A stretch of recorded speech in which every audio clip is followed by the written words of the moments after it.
Well, everyone, thank you so much for joining us and being a part of our discussion today. We are back with another community and addictions podcast recording. Um, really enjoying these conversations. And so, uh, Jabbar, we were talking earlier about uh, first steps. Why don't you go ahead and tell me a little bit more? Because I mean, I have my idea of first steps.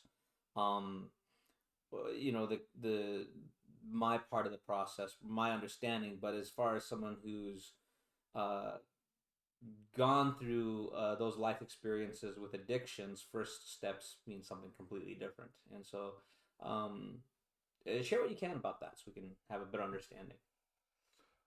All right. Well, so the, the first step in the program that I'm in for recovery is admitting we are powerless over our addiction and that our lives have become unmanageable. I mean, that can mean a lot, Mm-hmm. I guess, of different things. Um, and I was stuck on this step for a very long time because I think sometimes that I'm smarter than the average Joe, so I could probably, I could probably manage or whatever. But so I would say that most addicts who are actively using understand that their life is unmanageable.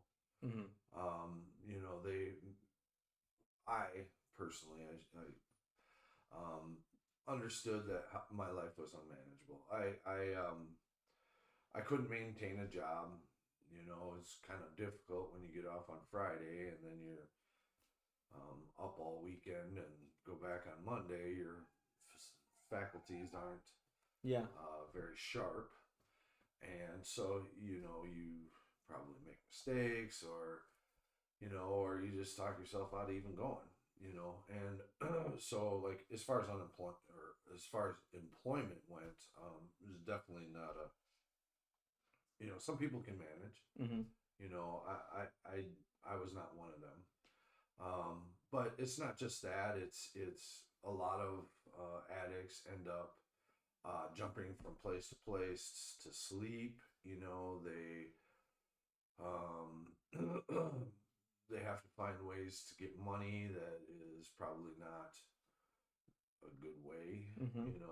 Whether it's selling drugs, stealing, or trading off or whatever. You know, so the unmanageable part, you you see long um, before you even consider Right. recovery. I think that part kind of pushes you to it because you get sick of it. Yeah. You get sick of not um, of your life basically being one drug to the next. Mm-hmm. One high to the next, or your constant thought process is, how am I going to get high tomorrow? Right. Or how am I going to, you know, well, that's basically it. Actually, now I think about it, it becomes, everything else in your life is like I don't care as long as I'm getting high. Yeah. As long as I get these feelings here, and this is becomes the focus, you Right, know, and that focus. I'm using the word focus for the sense of getting high. right, Um, we, I say we in that because I've got personal connections, um, individuals that I know that are um, in that sense where they have their focus, they have their addiction, and so I'm using that to kind of like say I'm trying to include myself in that, but the idea of that focus, individuals would use any kind of excuses um, to legitimize their using of their focus. Um, hey, I'm tired, I'm exhausted all the time, and I need this little fix to get me energy. I'm taking this for so that I can get the laundry folded. I'm taking this so that I can, you know, uh, be there for, and so you're justifying the usage, not just the high. Does that make sense? Well, yeah. Well, I mean, because yeah, you're going to try and justify it not only to others but to yourself. Mm-hmm. I mean, addiction in a nutshell is obsession and impulsiveness and just that that whole idea that um, I don't know if you've ever seen someone with OCD. Like Mm-hmm. they got to touch the door handle 3 times before they can open it.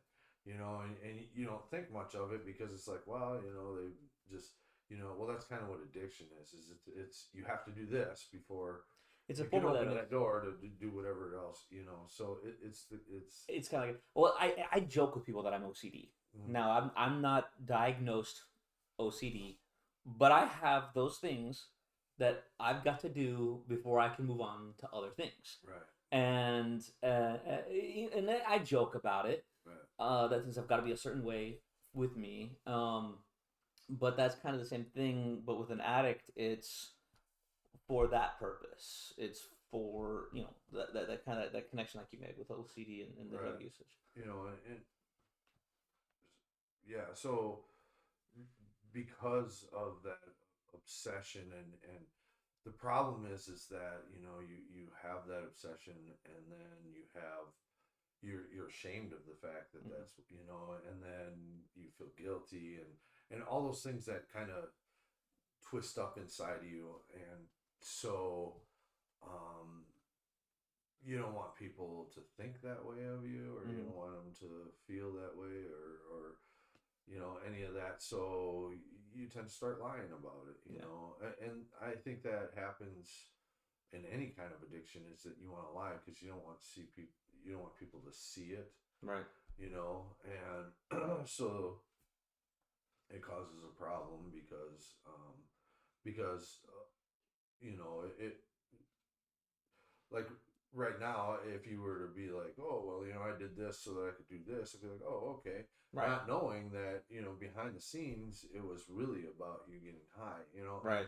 And so sometimes it's hard to see, Right. but early on, you know Yeah. but addiction just kind of develops, and it becomes um, just unmanageable, Yeah. which means that people start to see it, and the powerlessness. That was the hard part for me to really comprehend, but you find yourself, um, at first you find yourself trying to protect yourself, and then towards the end of it you're scared to let it go, Mm-hmm. so then you're just trying to keep it, Right. which is sad. Yeah. I mean, and it sucks, but that's addiction. Yeah. It's destructive, and it's destructive not only in your own life but people around you and the community, and the more destructive it becomes, the more ashamed you become, and the more you feel a particular way, and the more manageable, and the more it starts to spiral out of control, and and that's why I really enjoy and appreciate this conversation, because not this particular, but the But whole the idea, ongoing. yeah, the whole idea we've had is because I feel like the community needs to understand that it's not their fault. It's not Mm-hmm. their, and in some cases it's not their problem, and that's okay to see it in however you see it, but the point is that, um, if you're containing it Right. by having healthy people around this person and understanding what's going on, it might not get so far out of control. Right. But if you're not, and you're just kind of letting it run rampant, um, it's going to run rampant, Yeah. and it's going to affect a whole lot more than just, the people around them. I think every addict affects other people that they have no idea that they've Yeah. affected, Oh yeah. and whether that's true or not. I mean, for me, it was true. I had no idea the effect that I had, in the community, as far as people I didn't even know, you Yeah. know.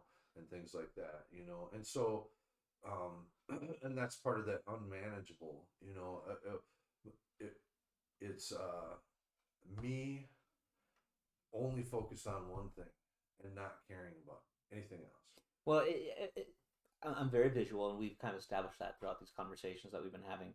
And so, in my head, I imagine, this you're so focused on the individual, so focused on self. The addiction keeps the user's world so tightly focused on one small thing, they don't see what's going on around them. And I liken it to this way, and this is maybe the powerlessness of it.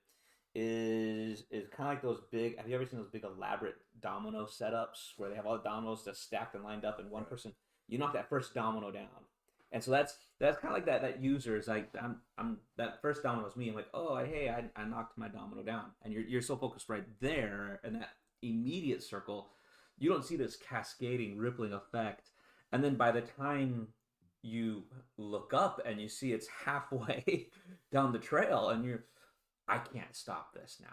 Right. And that's the whole idea, is like, my behavior, what I've done, has had this cascading effect in all these other areas, whether it was the job, it's family, friends, etc. Right. And it's like, this one area is what I've been so focused on. I didn't realize that I just impacted everything else, and now I can't stop this. Right. It's going. Right. And I mean, I was so unmanageable that I couldn't even manage food intake. Yeah. Like I wasn't eating properly. I wasn't, obviously I wasn't sleeping properly. Like even those basic needs become unmanageable because your whole, if you put a hamburger in front of me or some dope in front of me, the dope first, all the way. I'll be like, well, I'll eat that later, Yeah. and then I'm off and running and forgot it was even there. I mean, it's just so the unmanageability is there's a depth to it that that an addict understands. Maybe someone who has never had that would not completely understand it, but but the point I want to get across is that it doesn't just affect, am I working or do I have a place to live? It affects that everyday needs that you have. Okay. So we're talking like core of just basic, Right. very very basic healthcare. We're talking hygiene, nutrition, rest, everything. Right. So it is the out of control is a very, it's essentially just an individual completely unspiraling in every area of their life, and they just completely just Right. Like if you put me underwater and was like, here, eat this piece of dope, or here's some oxygen so that you can survive. Right. I take the dope because that's how screwed up in your head you are. Yeah. Because you don't think because you start to feel like you can't live without it, and that's where the powerless part of it is. It really kind of the obsession and everything else kind of starts to come, because you really trick yourself into thinking that and and I'm saying this from my point of view, because I'm sure that there are 100 different people who would say 100 different things, as far as that goes. But I think the core of it, though, and this is why your perspective is so amazing, and I'll be honest, you're not the first person in recovery that I've talked to. I've been in my life experience, to be very honest, I've lost track on the amount of individuals that I have had conversations with. This might be the longest and the most in-depth I've ever had, but I've been around others who have had those various powerless, unraveling things. And what you're saying, the reasons might vary behind the whys, or the testimonies, or their stories, and their experiences might vary. But what I have seen is the core of that first step is, let me teach you what real surviving looks like. Let me help you kick in that survival instinct again. Going to the idea of being underwater, and here's the dope, or here's oxygen. The first step is, no. Yes, I'm going to take you from this place and say, you need to learn how to take oxygen first. It's like, and it's hard because it means, yes, we want to respect you as an individual, But it's almost like we got to take away that choice so that you only have the one option to take. And that's hard, but that's kind of like that whole idea of like teaching, like, because you're powerless, the individuals are powerless on that choice. And so and that's why it's the why for a program it is that essential starting point, is that recognition that you can't make that healthy choice. Well, um, yeah, and also the whole point of that first one is so that you understand that yeah, you in order to move forward, because I can't honestly keep myself in recovery and do the things that they ask of me, or that or follow this path if I haven't fully understood Right. that I am an addict, and um, it's a very easy step Mm-hmm. and a very hard step Well, because as a man, mm, did someone say to me like, "You're not strong enough. You're powerless." As a man, I'm the provider. I'm the one who makes the decisions. And that just the core of masculinity is like I'm that provider. I'm that guidance. I'm that guard. I'm that leader. I'm the one who sure make it happen. your ego gets in the way. Ego gets in the way, and so as that masculine personality, if someone comes in and says, "Oh no, you can't do this," oh, you just insulted me, and I don't like you one bit. It's like that comes in, and so for some people, I can see why admitting that first step would be such a really difficult, I mean, a very very hard step, because you're asking me to deny not just the that I'm an, not just admitting that I'm an addict, but now you're asking me to deny my strength. You know, whether that strength I have is a lie to me or not. Right. You know, Oddly enough, the strength in that is being able to admit yeah, that you are not all powerful. yeah. Yeah, you and know, you're so absolutely right. But so that's the lie in there says, "Oh, right, I can do this." right. It is it for me. It was hard, like I said, because I thought I was smarter than the average Joe, and so I was like, well, I just need to take a little time off, and then I Right. could still beat this. And what does that mean? Beat it. I really had to kind of wrap my mind around, like, okay, beating it means I'm not going to use again. Right. It doesn't mean I can control my use so that I can still flourish in some kind of whatever fantasy life I think that is going to happen while I'm using. Right.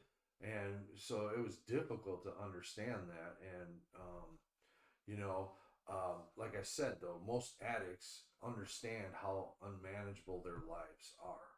Yeah.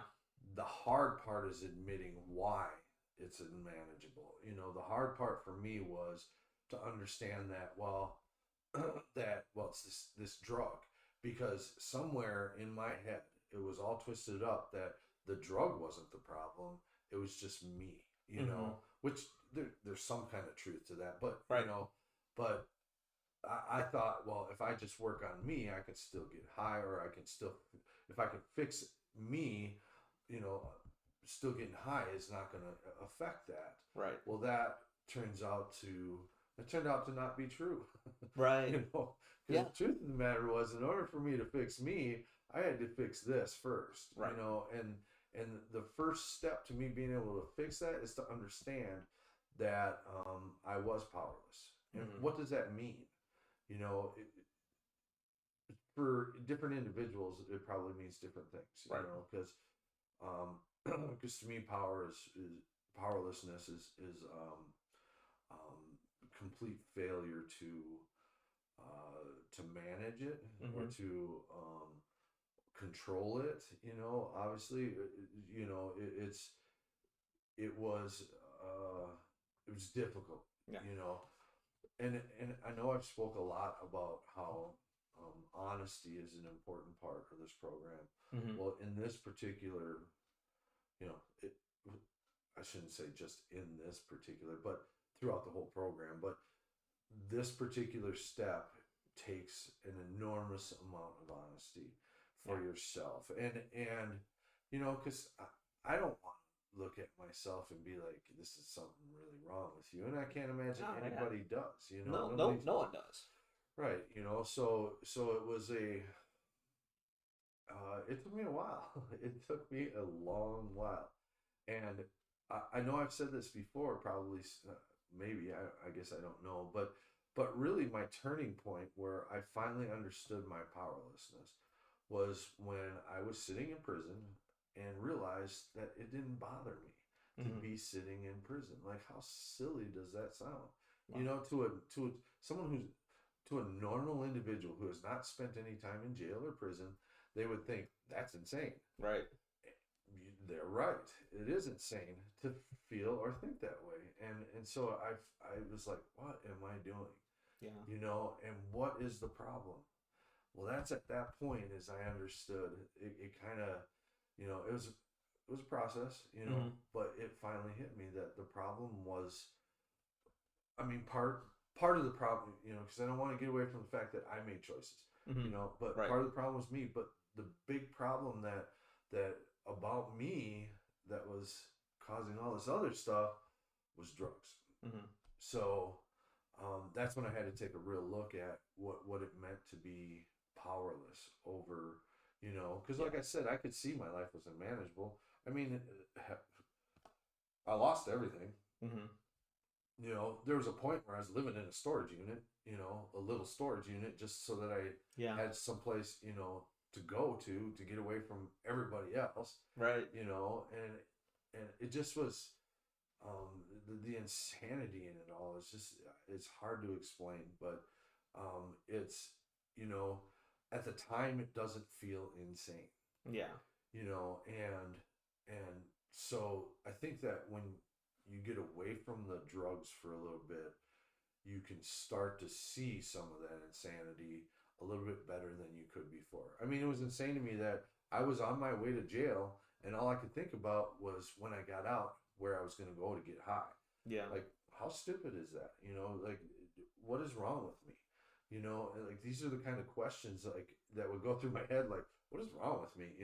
Yeah. And then it would pass because addiction takes over in your mind. I understand that there's a I know people understand there's a physical, but it would be like we'll go back to the breathing part. Yeah. Like uh, most individuals would understand that they can't breathe without oxygen, um, so they're going to take the oxygen. Right. But try to figure the insanity in that when that's your second choice. Right. Like, well, I'll survive because I'll hurry up, get high, then take the oxygen. Like what? What are you thinking? Because Right.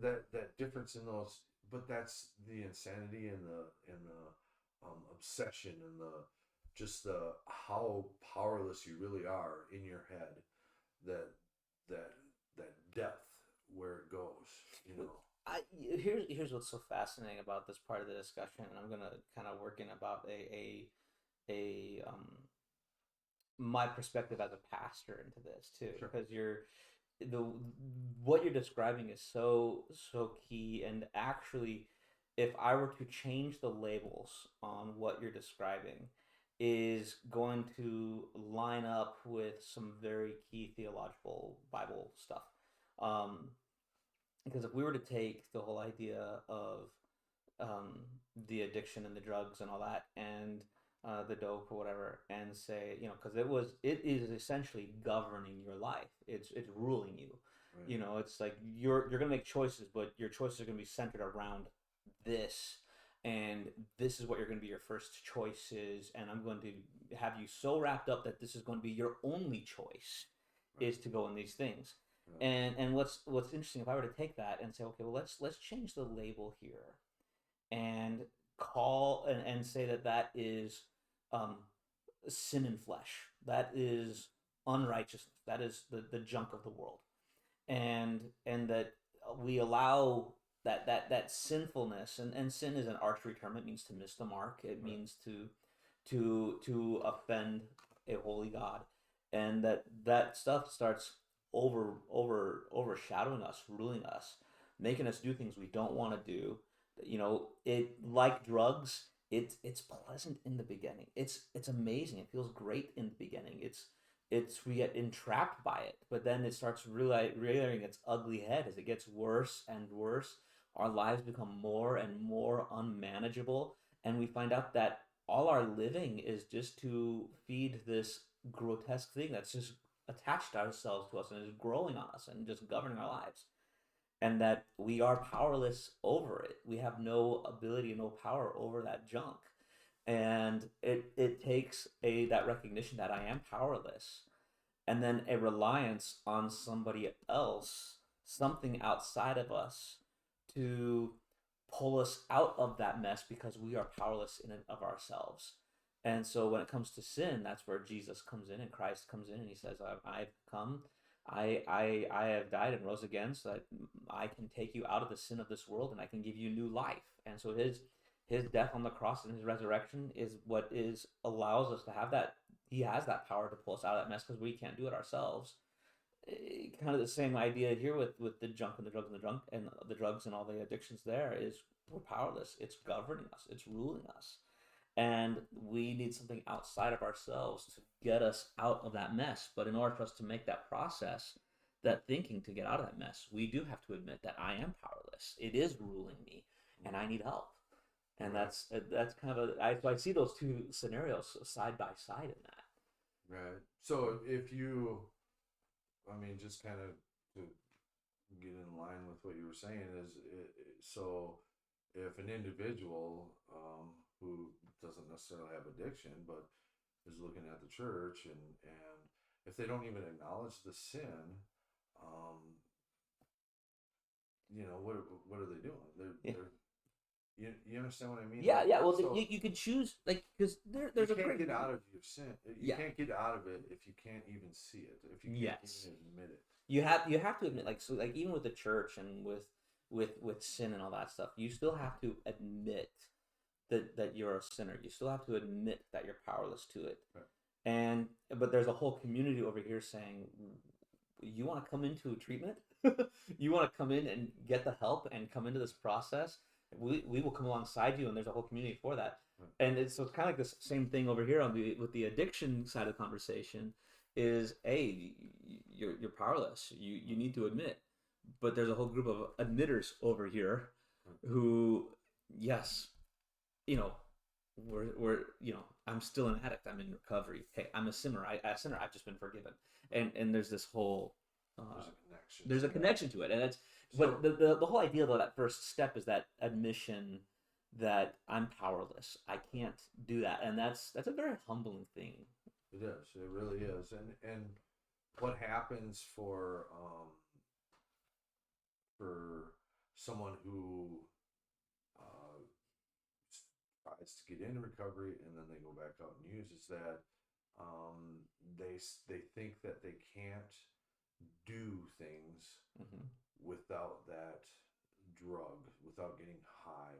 Oh yeah. They think that you know a lot of times it's emotions and things like that Yep. that will cause those problems. But and I've been through that where it's like, well, I can't manage without, Yeah. but when I fully admitted it, when because that's like a I don't know how to explain it exactly, but it's being completely real with yourself. Like, yeah, I I can't control this. I don't have the tools. I don't have the willpower. I don't Hmm. have the faith. I don't have any of that Right. um, What? in being able to do it myself. Yeah. Well, that whole And idea, like, but it frees you in a way. yeah. It's Well, hey, I need to keep my emotions in check, and this helps. right, So I'm going to use this because it keeps my emotions balanced. right, Because that's what you see. right, That's what you feel. That's what not everyone else's perspective. It might be right, their perspective on what you're doing, where you're going, and how you're responding to things is going to be different. But because what your perception is, I need this to myself feel balanced. Right. You know, and they tell you your first thought is wrong. And Mm-hmm. you know, and that was a hard thing to process because what do they mean? You know? Right. Well, they mean so I feel let's say you did something and I felt upset about it. Yeah. My first thought is, well, I don't need to feel this. I can just get high. Right. You know, and even after you fully so kind of to tie that in is when you fully admit and are honest with yourself, it frees something from you.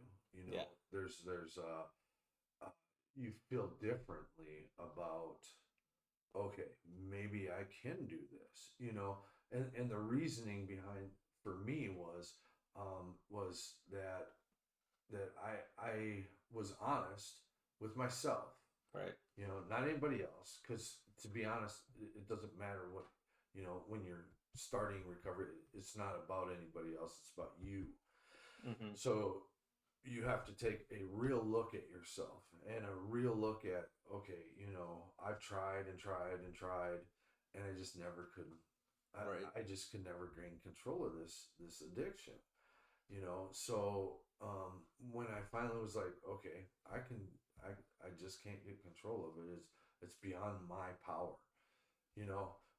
In a way, that sets you up for the whole faith thing, which Right. we spoke about last week, but Yeah. or the week before.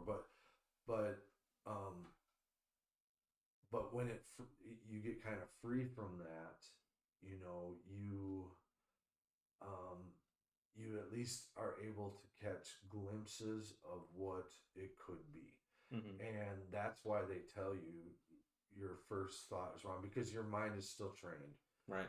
to think, well, this is going to help me in this situation. This is going to, because you had become so reliant on getting high Right. that everything around your life was, well, the reason I got high so that I can manage this. Well, you know how stupid Right. that must sound to somebody, but you really thought that. But at the same time, you're looking at your life like, man, life is completely unmanageable, you know. So I Right. have to get high so that I can, you know, manage it. Well, that doesn't. You're It, you're, it's this yeah. circle you end up in You're, that's you're just you're twisted. taking the same thing that made your life unmanageable in the first place to make it more manageable. So Right, you're taking more to right, make it, and right, it's just this big right. round robin. So when you can get into a point where you know you understand that your powerlessness, you know that's a very um, it's very hard, Oh yeah. you know. Well, I don't know how to explain it well, exactly. well, What it feels like to be powerlessness, well, powerless over something completely to the point where I I would imagine it's something like people have a fear of something. You know, yeah, like somebody might have a fear of snakes. It completely takes over them, yeah. and they're like stop. You know, or they flop. You know, they run like a son of a gun. You know, but You're that's talking to a man who's encountered snakes. right. So imagine that fear that you have Oh yeah, you gain complete control of you for that second yeah, until you finally can pull yourself away. Well, that's not just for a second. It's constant, 24/7. That constant powerlessness over whatever it is. You know, yeah. that's what And addiction to does face to that you. is such a hard thing. Right. I had a group of friends. We were, as the neighbor, or we had fun growing up. We would ride our bikes everywhere, and that idea that you're powerless when somebody points it out to you and you catch that powerlessness.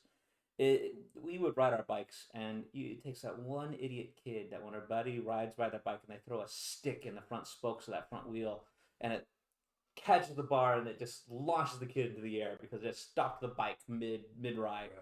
Right. That's that realization that hey, you're powerless kicks in, Right. and your whole world just crashes literally as Right. you're going.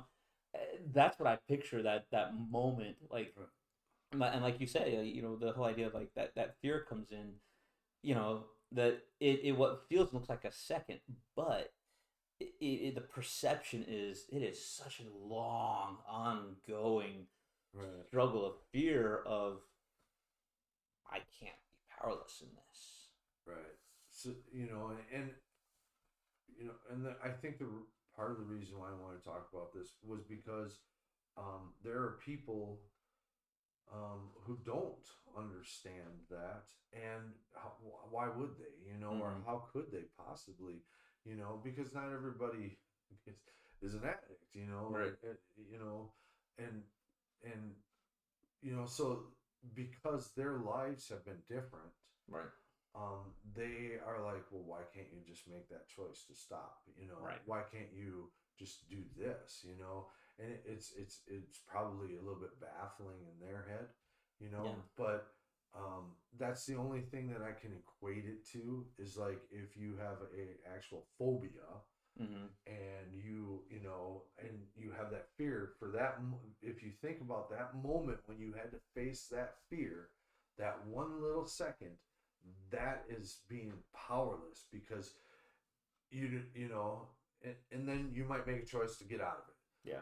For an addict, that's what that powerlessness is that they just don't have that control. They don't have that option in their head for some reason Yeah. to be able to pull out of it. um, and there are some who do. So Yeah. so don't get me wrong. There are some people who can stop. Right. And they're the lucky exception.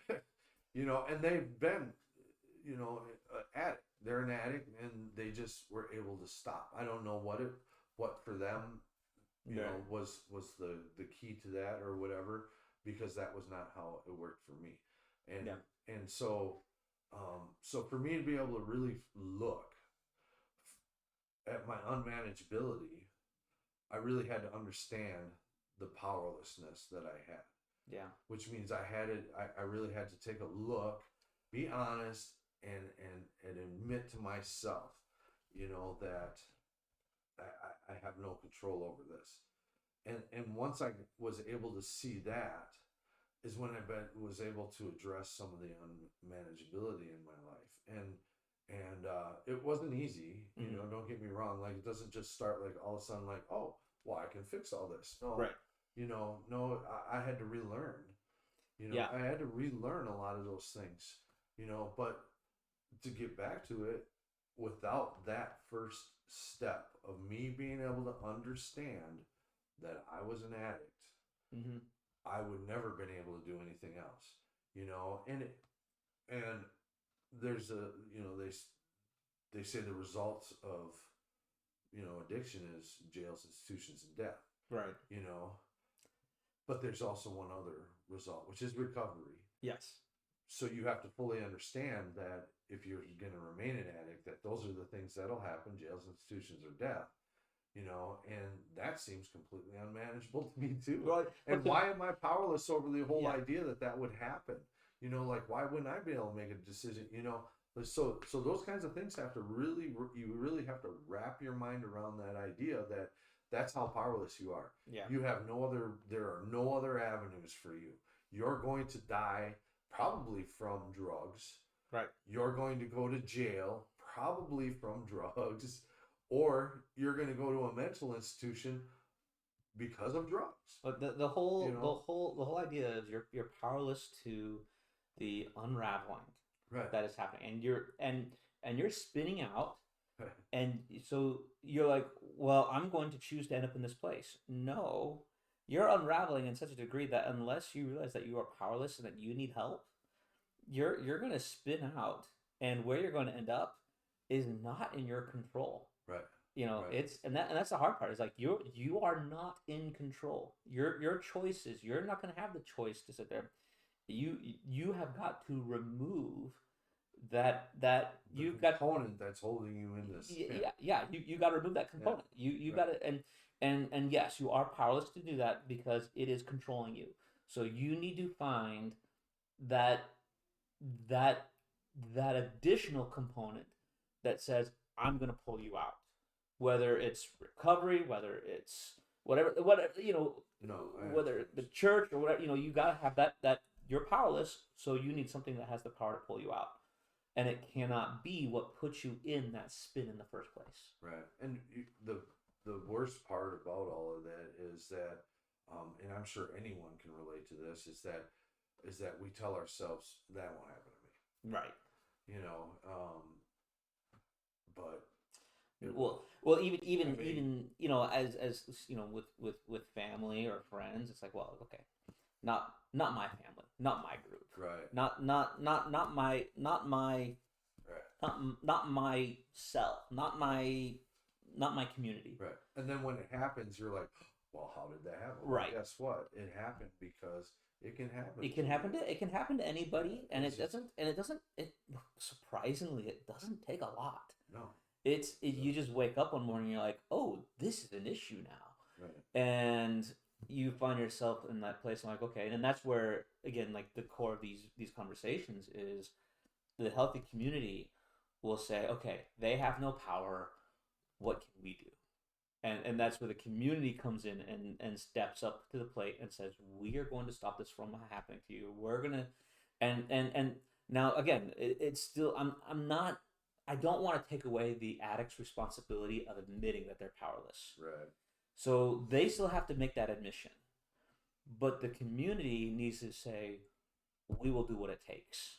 Well, Like whether it's the sending or whatever right, they help facilitate in some fashion a pathway of getting right, right. It's very it's complex, clean. obviously, but And we're it's not strange because and we're not it's the experts on it. individual who has to make a decision, but it's also the community. You know, it's multiple individuals who who make it happen. You Mm-hmm. know, like I can't do it by myself, but I have to do it by myself, Right. and that's it sounds very contradictive of it, Yeah. but I have to consciously make a decision that this is the end, Yeah. but I can't do it without everybody else Well, who says this is how I did it, or yeah. here's a warm cup of coffee to keep you, you know. I mean, which Well, sounds in silly, but and I'll bring the church side in this too because there's a whole part of the church where the idea of accountability is we can't get somebody from point A to point B. That's not what we're capable of doing. but we can build that bridge so But that it happens. we can help we can do the encouragement. Mm-hmm. Hey, where do you need help? What do you need to be carried? What bridge needs to be built? And we can help along the way as we're making these putting these stepping stones in place so that person who does need to make that journey can. Right. And so it's like, yes, they still got their part. They're still the journey is their responsibility. Mm-hmm. But the healthy community, the accountability comes in and says, okay, we're gonna your power is to make the journey on your own. But if we have that and we can say, okay, we're gonna come alongside you, we're gonna make it so you can make the journey. So powerless on your own, but it's still your responsibility. And so that's kind of like where that whole idea of like you have to do it, you've got to do the journey, you have to make the admission, you have to have that goal in mind of what you're going to attain, but at the same time that's your responsibility. But like you say, so but you're powerless to get there, so you have to do it but you're powerless to do it. And that's where the other resources come into play and say, okay, we're going to help facilitate this to get you to that point. Right. I mean, and that's where that first step kind of comes in, is that you have to be able to admit that, well, I said, you know, we have to build that bridge. Well, it would be like, you know, I'm here and over here is where I need to get, Mm-hmm. but there's a raging river on, Right. you know, in front of me, you know, and that raging river is my addiction. Right. Well, guess what? You know, these people over here, they built this bridge that I Yeah. could just simply take a leap and walk over because they've already been through it. They know how to get over this Yeah. addiction, this raging river, and so they've paved a path. Yeah. And you know, do I think it should be made easy for an addict? No, I don't. I mean, an addict who it has been coddled and carried throughout the whole thing, they probably are not going to stay. Right. And you know, because they didn't have to do it. You know, They need to understand the value of what they've got. right? And that I'd tell people like this. How do you understand that value though? You understand that Yeah, value because you are honest and say, okay, yeah, I am powerless. I I have not managed very yeah. well, so there has to be something a different way. So it opens up that mind. It opens it just a little bit enough to make it so that you can make it to the next. You can take one more step. You need to have enough skin in the game to recognize how important the victory is. Right. If the victory's just handed to you and you're like, okay, here you go, you're done. Yeah. Where's the value of that? Right. And that's where like you need to have. Like I tell kids buying kids getting their first car. My mom bought me a brand new BMW, which she never did. But there you go. But there's no true value to that. But for a kid who went to work and made the payments, got their insurance, they're gonna drive their car a lot differently than someone who is just given it. And that's where you have to have that skin in the game where there was an investment on your side that when you got to that point of victory, you're like, yes, this cut, that shed blood, that bruise, that got me here, and it was worth it. Right. Like having that, but again, that all starts somewhere, and that's where again that recognition of you can't do it. Right. Well, and so the whole reason why I wanted to bring this up is because it is hard for people to understand that, if somebody was taking a hammer and hitting their hand Right. and just kept hitting it, and you're like, just stop, Right. and you're like, why are they not stopping? Why do they keep doing this to themselves? Why do they keep harming themselves? Well, it's because that hammer that's going, I no longer have control over. It's just going, and I know that sounds like a very simple and silly way to put it, but that's what's happening is that an addict is taking a hammer to their life, Yeah. to their soul, Yeah. to their mind, and they're constantly pounding it, and you don't know how to get, you don't understand it, you don't know how to get through it while you're in the process of it. Yeah. And so it's helpful for other people to understand that, I'm not saying dismiss that their actions, or I'm not saying dismiss, Right. anything. I'm saying it. I just want you to kind of help get you over that hump of understanding. Yeah. Like, okay, I didn't. I for me, I would be like, well, I didn't realize that it was that it had that much control. Right. That you were frozen in fear, basically. I didn't understand that.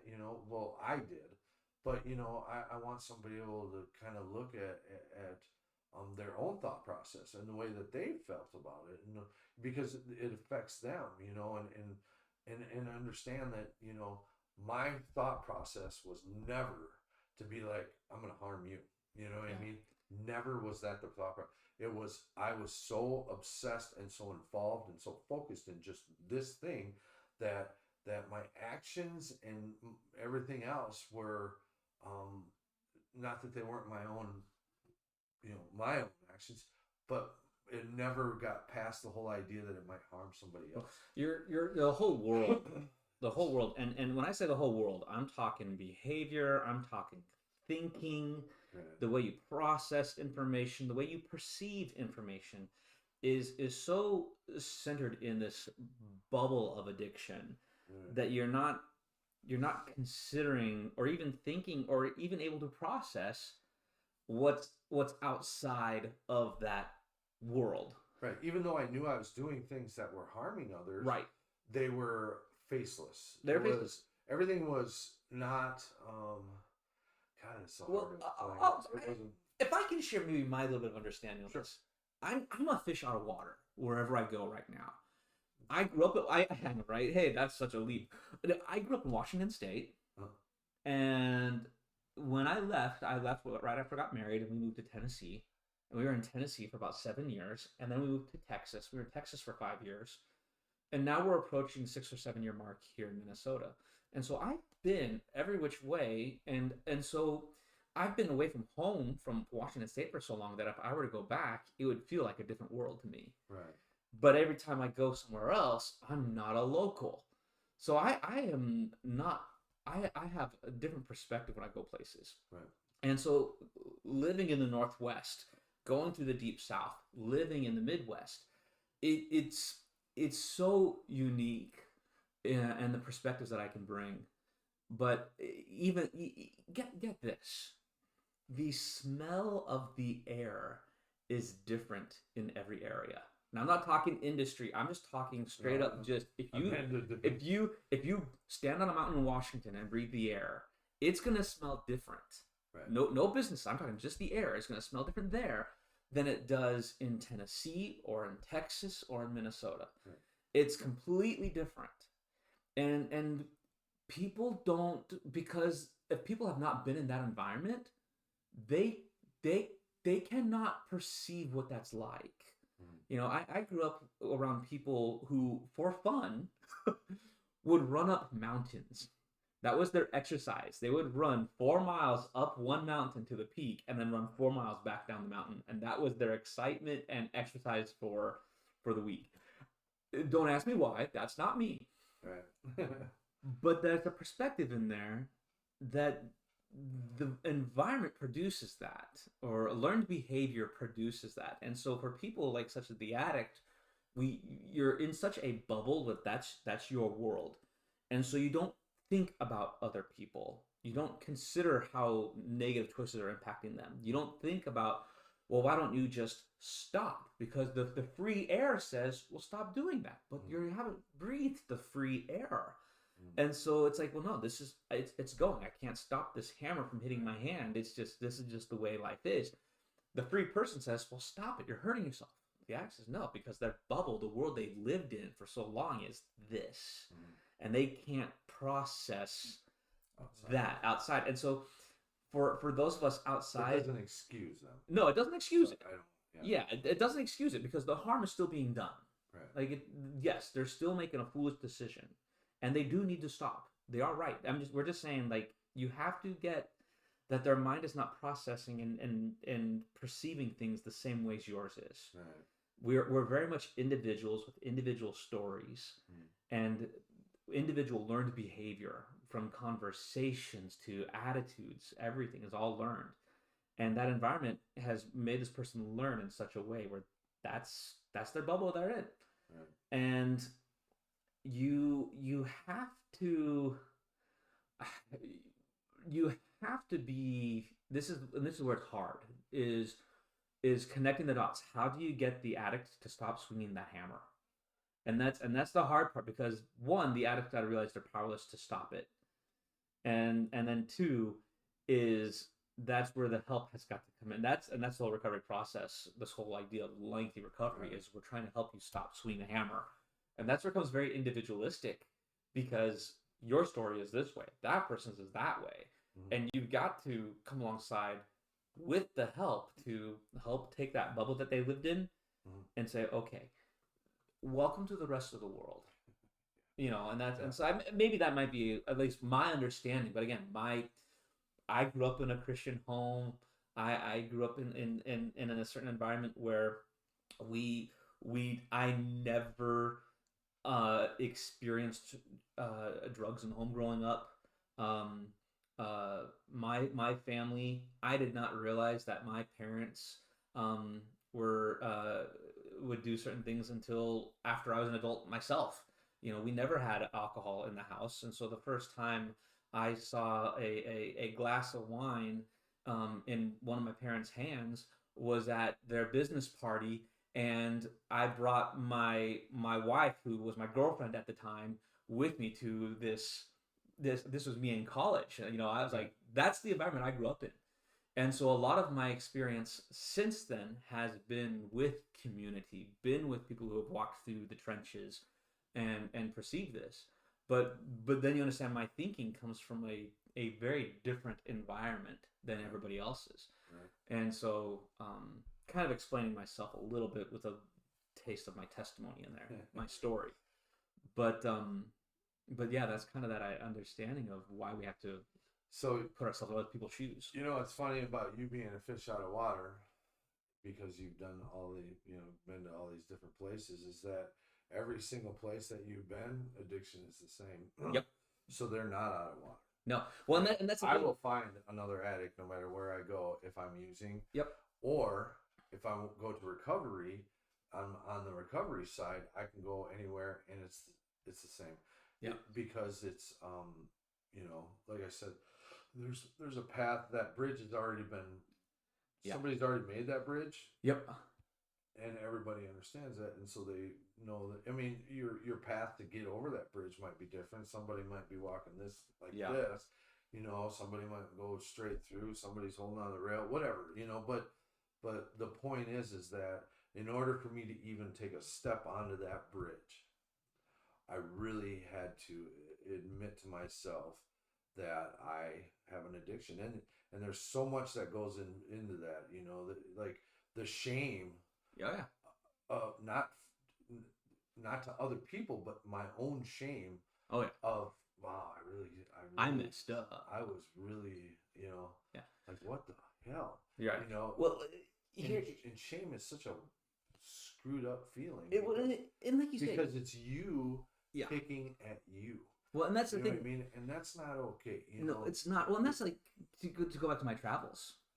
Grew up in Washington State. Yes, there was a season. There was a couple of years where I went to a public high school, and guess what? I saw it there. I saw the usage in that, and I didn't see it at home, but I saw it outside of the house. Yeah. I saw it out there, and it's like there it was.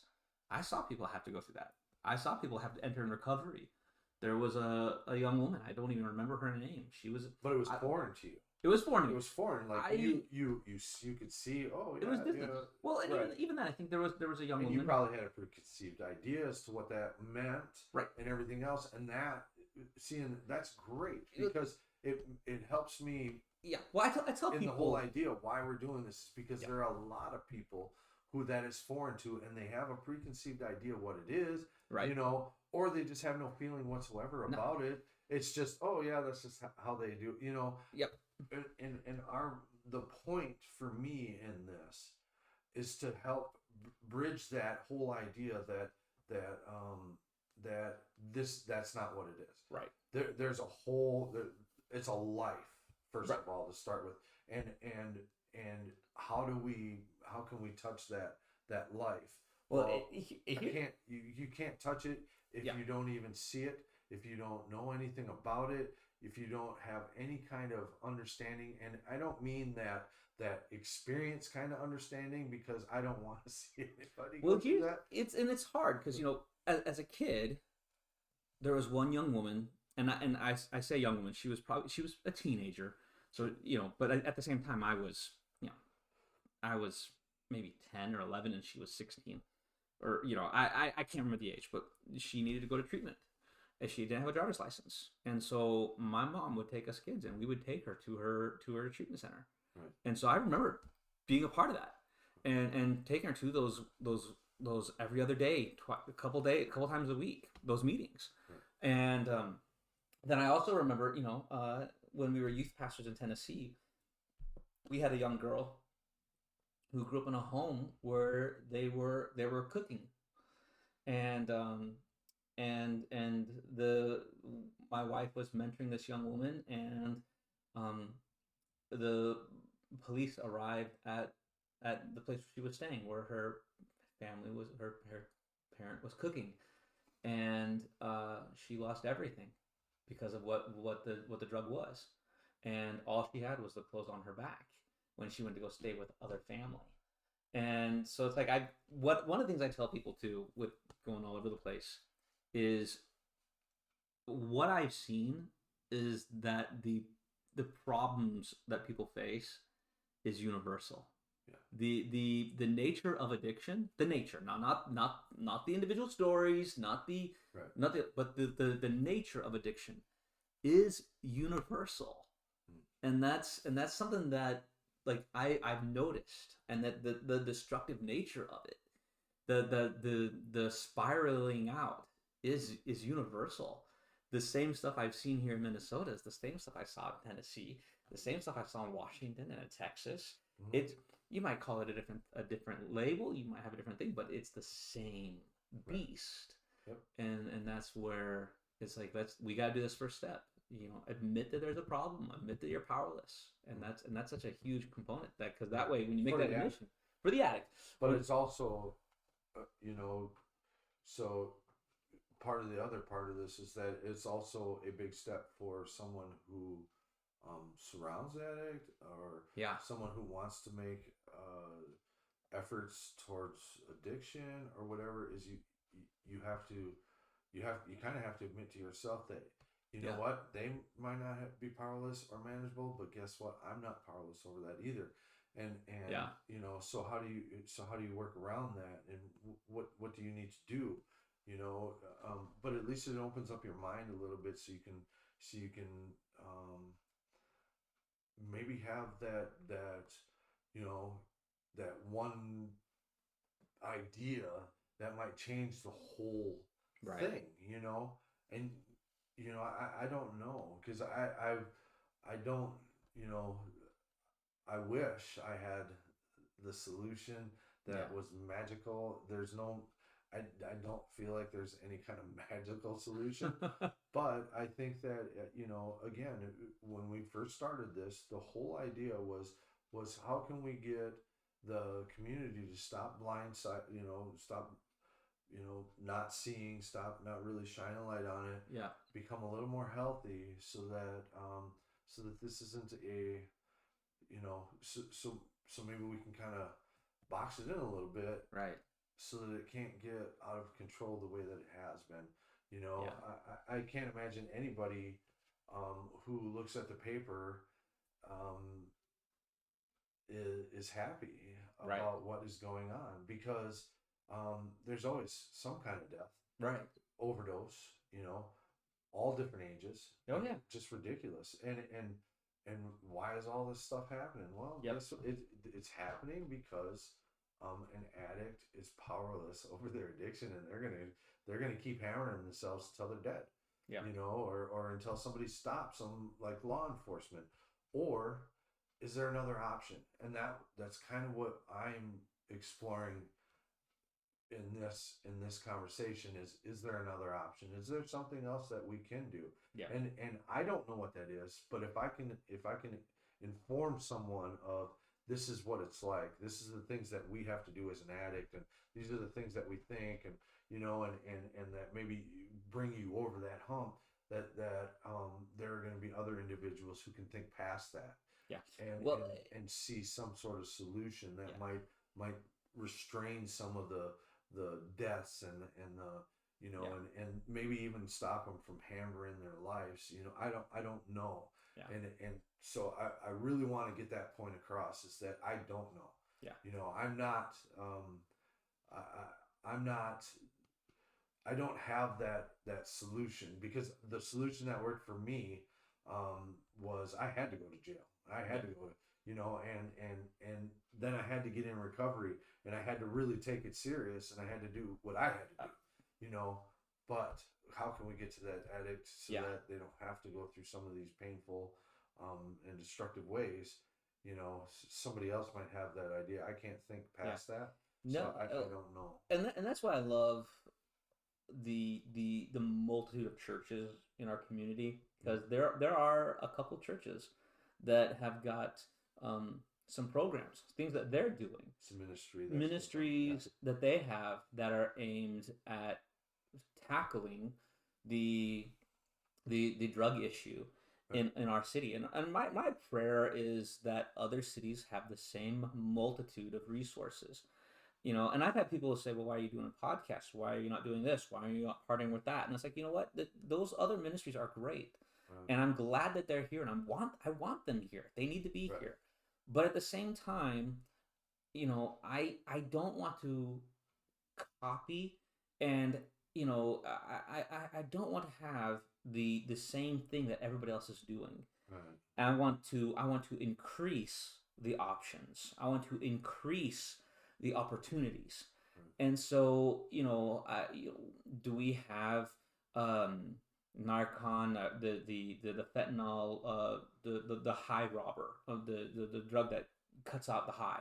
Do we have that safety drug, or Naloxone, or Narcan? I get the name of it. It's escaping me. But Narcan, Yeah. we've got a couple here at the church that if they're needed, they're resources and they're free. If anyone wants them, they can take them and say, "Hey, we want to make sure that we have that." But at the same time, there's other churches that's a key ministry of theirs. So praise God for that. Do it, do it. But I don't want to sit there and reinvent this. I don't want to have to copy their wheel. Right. I want us to say, okay, I don't want, praise God for the police force, that your testimony and your story and what they did and what they catalyst for you. Um, but at the same time, like, what if we were to have a conversation? And this is where it's been really exciting for me, and I had to work through myself in going through and really stretching myself in these conversations. Is, what if we were to have a conversation that equips the community and gives them more knowledge of the subject, more understanding of what's really going on that they don't recognize, which will cause change. which will cause change. They'll recognize, they'll step in, they'll get their loved ones the help that is needed, or they'll come alongside it. And if we can do that, then what we've essentially did is, instead of making the net to reach, and just having it, these wide open gaps in the net, we've tightened it so much more, where now the holes in this net are a lot smaller, because now there's a bunch of individual family members who have watched these, who are now paying closer attention to their family. Right. And they're tightening in on things where the unraveling that our loved ones could be getting into, is, it's not going to unravel as much, Right. because they're watching these. They have information, and Yeah, information is powerful it in is. a lot of ways. It is, absolutely. And just to kind of go back to what you were saying about the whole podcast idea and everything else, like I every day before I come here, I'm uncomfortable. And I'm Yeah. uncomfortable because I've never wanted this to be anything about me, as far Right. as an individual, and I never, I don't, I'm not big on the whole idea of, you know, um, people thinking that I'm some kind, like, I don't, Right. it doesn't equate to me, but then I get past that and I realize that, maybe I have something to offer, which, what we're doing is information, um, that, even because, you know what, there could be millions of people Right. that watch this someday. I don't know, Yeah. but all I care about is that one person Just, it takes one. takes it in, Yeah. because that one person changes. It might change something for an addict, who might change something for everybody else, and you start to see that ripple effect, and that whole idea of, you know um, how do we change the world? One step at a time. Once. But, Well, I might not be the yeah. person who does it, but No. somebody else could very well. And another pastor might watch this, Yeah. and this could affect them to the point where they start to think, you know what, I need to go and do something a little more in this. Yeah. And that would be great. Do I think I'm the solution? Not even close. But I want to be able to give information. I want to be able to give real information, because I feel like, we kind of, like this table has like soft corners, that Mhm. go around. Well, that's not reality. The reality of addiction is that it has hard corners. You're going to probably splinter yourself all the way around. Yep. And people have a tendency not to really want to talk about those kinds of things. Well, we want to talk about the splinters, and we want to talk about how those corners Well, are, sharp. And, I've talked to so many individuals, and I'm talking not just in the church, but even in family, where we get so upset about the dark stories, our dark seasons in our lives, and so we hide those, we don't share those, no. and then Skeletons in the it closet. goes into the closet. And what happens is that people, Everybody says they have. everybody goes into those messes, and then you internalize your mess, you internalize your junk, and then you get caught up in it, and you don't share it. Right. And so for some people, they have those dark seasons and they come out of them, and life is beautiful after those dark seasons. but they don't share that dark season with anybody else. And so then you have other people that you see in your circle who are going through a dark season so similar to yours. Right. And they're hopeless. They're broken. They're in tears. They have no hope. And you've hidden your victory over your dark season. You've hidden that story. You've hidden the resources that could help them. And you've hid that because you're ashamed of it. Right. And so somebody else who could benefit from your story isn't. Right. And that's hard because it means I've got to open up about my junk. Right. I've got to open up about the mistakes I've made. I got to open up about my addictions. I got to open up about my affairs. I've got to open up about the stories. Right. But the thing is those, as terrible as those may seem, there's nuggets of victory that you've attained through those stories where you can say to someone else, like, hey, this is what you need. This is how I got through it. This is my help for you. This was a sign that I did not pay attention to. Right. This is an issue that, hey, this is a symptom of that was happening in the middle of that mess that if I had paid attention to, I could have navigated it better. I'm telling you this so that you can navigate your situation better. Mm-hmm. Most people don't want to be identified as that skeleton in the closet. No. And so that's why it's difficult for them to open up. And I fully understand that. Yeah. But I have gotten to a point where I don't care. Yes. It's not necessary for anybody to like me. Right. It's not necessary for anybody to it doesn't matter to me what they think about me. And right. As a person, what matters to me is that they hear the message so that they don't have to think about that as one of their loved ones. Well, they can see it in a different way. They can process it differently. It's what your perspective is your perspective is this battle is more important than what you think of me. Right. It's more important than what I think of me. Yeah, it's this battle is so much more important than whatever thoughts are being had. Right. This battle must have the victory. Yeah. So if I'm going to give you the tools, but you're going to look at me in a certain light, but I'm giving you the tools. Right. What we're saying is those tools that we're giving you, we view those much more important than how you're going to perceive us. Right. And that's huge. Yeah. I like in the New Testament the disciples got arrested for preaching. they were taken into the temple. They were arrested. They were brought in for questioning, and they were essentially told, you need to shut up. You need to stop talking about this Jesus and all this stuff.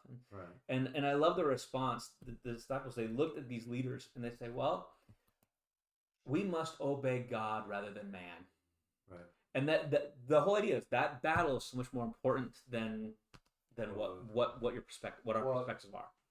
And kind of going into that, there was it Peter who denied God, Jesus 3 times, the crow, whatever. Yep, that was Peter. So, so to me, I'm trying to not deny.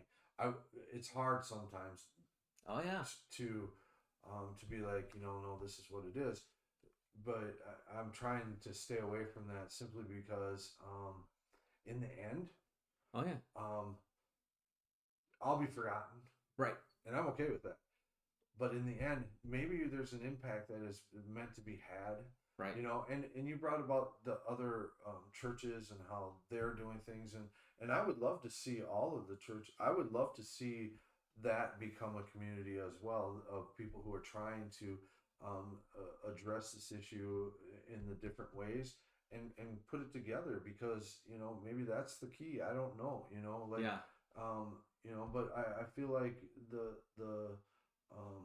the process and the results are more important than the components. That's, if that makes sense. Yeah. Oh yeah, absolutely. And for somebody to understand addiction is not easy. Right. Because we're insane. I mean, addicts are insane, and they really, really are. And even in recovery, we have a tendency to have some insanity. And what does that mean? That means that we can't think straight. Right. We're not thinking properly, and we went through that too about how drugs they rewire your brain and cause some issues.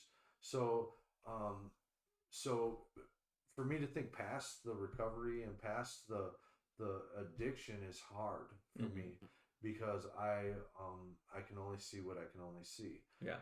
but me giving information to a pastor Yeah. might be able to see something a little bit more and have some understanding, and maybe you'll have a solution. Yeah. Is it, like I said, I don't know if there's a solution. I don't know, but can we make it? Can we at least try? Right. There, Let's there's do that. there's Let's there's try. a there's a process. There's this conversation is producing ideas, Right. and as ideas of conversation come up, we've presented them. Right. But even more, as we continue having more of these talks, I would love to see some actionable ideas too come out of place. Like, well, okay, well, Right. hey, let's I would too. and birth more out of this. Right. Going forward, we talked about having one of the local sheriffs come on. We want to talk about having a parent come on. I'm probably even going to message a local pastor and say if he'd be willing to join us. That would be great. And do that because again, the idea of having a conversation is to yours when it comes to a social issue such as this, and developing the repertoire, developing the tools necessary to tackle it.